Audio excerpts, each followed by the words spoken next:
9 experienced hikers cut their way out of their own tent in the middle of a frozen mountain, without shoes, without jackets, and walked straight into death. Whatever scared them that night was more terrifying than the cold itself. This is not a movie. This really happened. In February 1959, a group of young hikers went missing in the Ural Mountains of Russia. When rescuers finally found them, nothing about their deaths made sense. Even today, more than 60 years later, the truth remains buried under snow, silence, and unanswered questions. This is the story of the Dyatlov Pass Incident. The group was led by Igor Dyatlov. All 9 members were experienced hikers, university students or graduates, and trained to survive extreme winter conditions. These were not amateurs. They had faced harsh terrain before and lived. Their goal was simple: reach a remote mountain called Otorten and return safely. They left their last settlement on January 27, 1959. That was the last time anyone saw them alive. On February 1st, the group set up camp on a mountain slope. This decision was strange. Experienced hikers usually camp lower, where wind is weaker and safer. But that night, they stayed exposed. Days later, rescuers found their tent. It was still standing.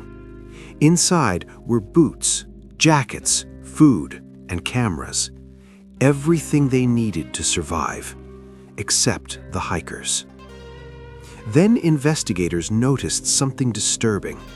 The tent had been cut open from the inside.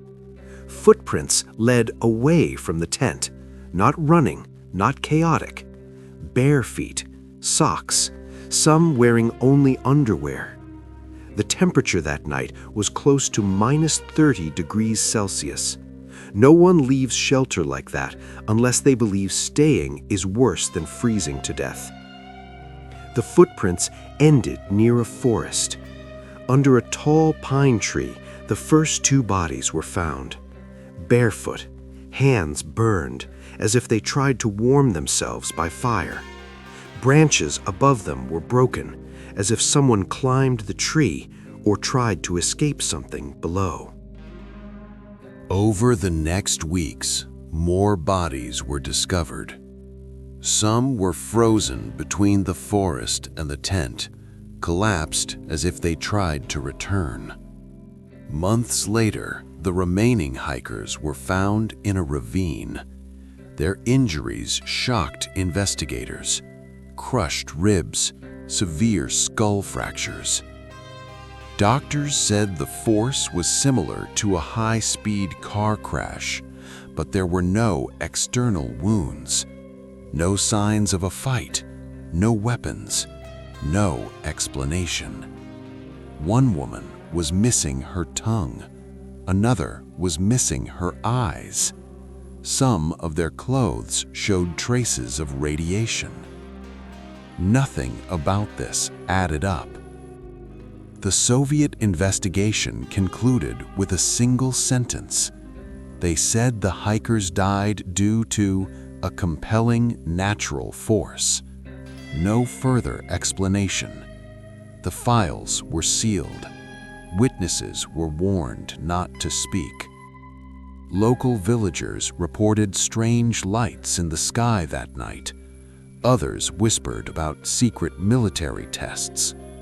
Over the years, theories emerged: avalanches, infrasound, experiments, something not human. Each theory explains part of the story. None explain everything. Why did they cut the tent from the inside? Why leave calmly without clothes? Why injuries without external damage? Why radiation? Why silence from authorities? And the most terrifying question of all, what could frighten 9 trained hikers so badly that they chose the freezing darkness over the safety of their tent? The mountain still stands today. Locals call it Cholat Syakhl. It means the mountain of the dead. No official report gives closure. Only silence and 9 sets of footprints leading away from a tent, into the snow, and into history. What do you think happened that night?